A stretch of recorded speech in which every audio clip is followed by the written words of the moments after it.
ہوں میں سمجھانا تحت الاسباب فوق الاسباب جویں بھی ہوے قبر والیاں تو منگنا تے ٹردے پھردیاں تو منگنا دونوں سنتاں نبی دے رب دے نبیاں دیاں پیغمبراں دیاں رب دے نبیاں دے ولیاں دیاں نے اللہ دا قرآن کھول ایک ہی گل سنا کے اگے چلو توجہ نال سبحان اللہ ایک آیت سناواں گا ایک رب رحمان دے حبیب دا فرمان سناواں گا قرآن فرماتا ہے حضرت سیدنا سلیمان پیغمبر دی گل کردیا جب آپ نے فرمایا مینوں تخت بلقیس چاہیے قال الذي عنده علم من الكتاب انا آتيك به قبل ان يرتد اليك طرفك سبحان اللہ سبحان اللہ اس نے کہا جس کے پاس کتاب کا علم تھا کہ میں تمہاری پلک جھپکنے سے پہلے حاضر کروں گا تخت پہ سینکڑے میل دور یہ فوق الاسباب ہے اسباب تحت الاسباب تو فوق الاسباب میرے فقیر سمجھائیے مینوں گل وہ مثال دے کے سمجھانا اسباب نہ تحت الاسباب جڑی ہے نا وہ کسی شخص نال خاص نہیں ہوتی فوق الاسباب شخص نال خاص ہوتی ہے میں مثال دینا وہ پانی نلکا لا کے کڈنا نلکا لا کے کڈنا زمین چو پانی کڈنا یہ تحت الاسباب ہے کافر بھی کڈ سکتا ہے منافق بھی کڈ سکتا ہے مومن بھی کڈ سکتا ہے لیکن پتھر چو پانی کڈنا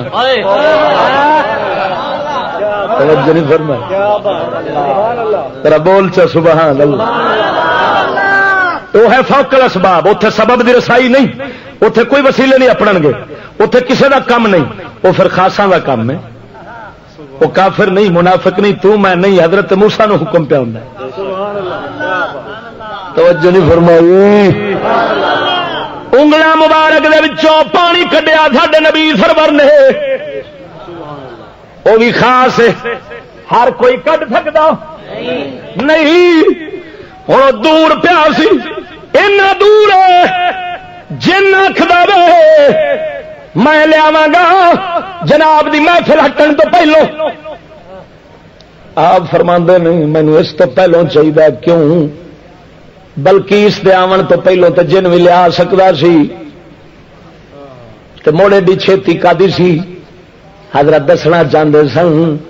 اسباب تو تے مدد منگنا سلیمان نبی دی سنت اللہ دے ولی کو پہ منگدا جو توجہ نہیں فرمائی سبحان اللہ کیا بات اگوں او فقیر کی جواب دیندا ہے فقیر عرض کردا ہے کہ سرکار میں آپ کی پلک جھپکنے سے پہلے اچھا اے نہیں آخیا اپنی کیوں بندہ اپنی اکھ کھول کے بیٹھا رہے پلک جھپکے ہی نہ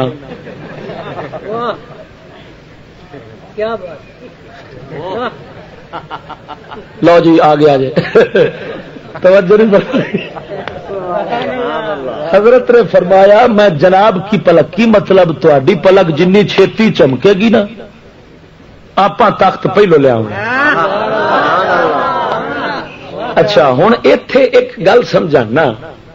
صدقے جاواں ویخ رب دے قرآن واقعی فقیراں تو بغیر قرآن نہیں سمجھ آتا ایمان نال بھاویں لاکھ کتاباں پڑھ مار جائے ہوں حضرت پہ جواب دے نے میں لیاواں گا آنا آتی کبھی تخت میں لیاواں گا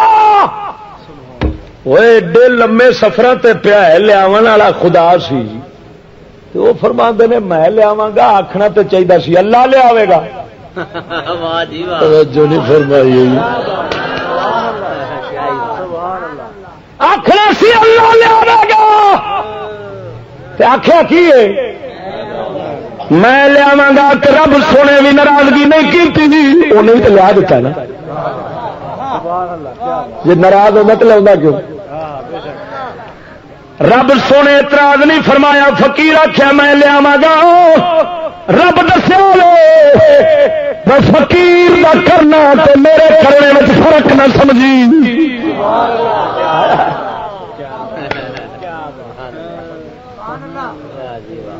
اچھا اتنے انشاءاللہ بھی آخیا انہیں قرآن کھولو، رب نے یہ نہیں فرمایا کہ اس آخیا ہوئے فقیر نے انشاءاللہ اگر اللہ چاہے گا تو میں لے آواں گا، تے رب بھی نہیں آخیا کہ تو انشاءاللہ کیوں نہیں آخیا۔ ہوں اتے تمہوں وہ مدرسے والے بیلی ہو، تمہوں وہ حوالہ سنانا تے وہ گل سنانا جڑی تساں ساری زندگی پڑھی سنی نہ ہو، تو تہاڈے ایمان واسطے شد ضروری سنا چھوڑا ڈٹ کے چ بولو سبحان اللہ۔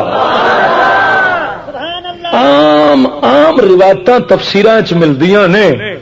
عام روایت ایک مشہور ہو کہ حضور سید عالم صلی اللہ تعالی علیہ وسلم نے آپ سرکار نے فرمایا یہودیاں سوال کیتا اصحاب کہف دے بارے، روح دے بارے، ذوالقرنین دے بارے، آپ نے فرمایا میں کل دساں گا، تو انشاءاللہ آپ نے نہ آخیا تو اللہ تعالی ناراض ہویا تے 15 دن وہی بند ہو گئی۔ یہ عام روایت مشہور ہے، لیکن میرا دل نہیں سی اس روایت نو مندا، میں آندا تھا گروڑا اس روایت۔ حضرت آصف بن برخیا سلیمان پیغمبر دا ولی ہو گئے تو وہ آخے میں لایا آواں گا،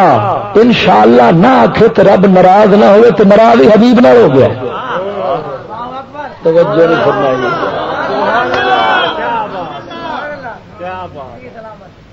ہوں حوالہ کڈا تفسیر القرآن العظیم المسمى تعویلات اہل السنہ، یہ وہ تفسیر ہے جو تمہارے ملتان میں شاید کسی کے پاس ہو۔ سبحان اللہ، سبحان اللہ، کیا بات ہے۔ امام ابو منصور ماتریدی فقہ میں ہمارے امام ہیں، امام اعظم ابو حنیفہ، عقیدے میں ہمارے امام ہیں امام ابو منصور ماتریدی، یعنی اہل سنت کے عقیدے میں امام یہ مشہور ہیں۔ توجہ نہیں فرمائی۔ ایک کدوں دا امام ہے 333 ہجری، کدن میں دو امام ہے عقیدے ساڈے سنیاں دے امام نے، ابو الحسن اشعری، ابو منصور ماتریدی۔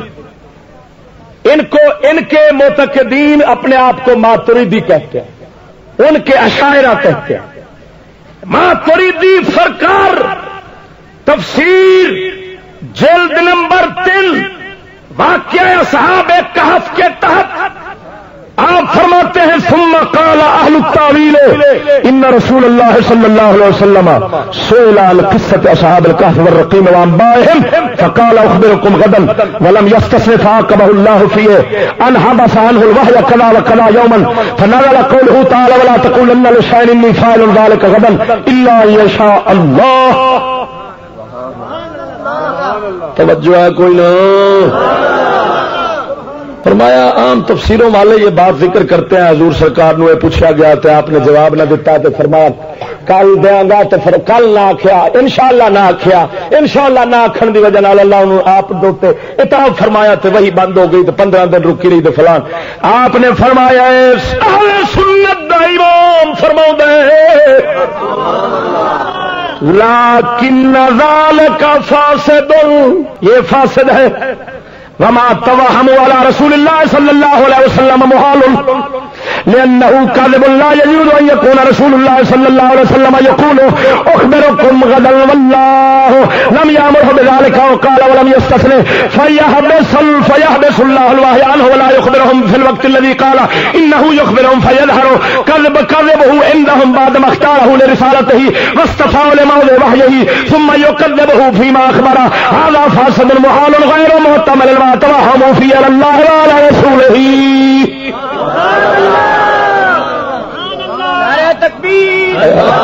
نعرہ رسالت، نعرہ حیدری، استاد العلماء مفتی صاحب۔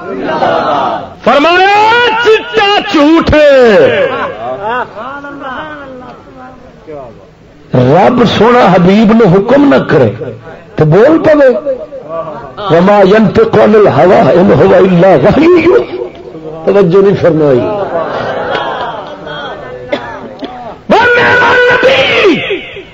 رب سونے دے بولن دے پیچھے بولن دا اتنا پابند ہے جے گھر تے تہمت لگے جنہ چر ادھروں نہ آوے نبی نہ بولے. وہ توجہ نہیں فرمائی یار. تے نبی فرماوے جس نو حبیب بنایا تے نبی بنا کے بھیجیا ہے رسالت واسطے چنیا ہے تے او فرماوے میں کل دساں گا تے 15 دن نہ دسے تے نبی دی رسالت وچ فرق ہوندا ہے. کافراں دے مار ڈول کھڑکانے سن. اور محدث ابن جریر طبری نے حضرت عبداللہ ابن عباس سے یہ روایت جس سند سے نقل کیا اس میں ایک راوی مجہول ہے جس کا پتہ ہی نہیں ہے کون ہے. اگر محمد بن اسحاق نے محدث نے اپنی سیرت النبی صلی اللہ علیہ وسلم میں سب کو نقل کیا ہے تو بغیر کسی سند کے نقل کیا ہے. معلوم ہوا نبی پاک نالے ہو جا واقعہ نہیں ہوا. آصف بن برخیہ جے بولے تو نہیں انشاءاللہ نہ آکھے تو رب ناراض نہ ہوئے. اپنے حبیب نال کیویں ہوئے.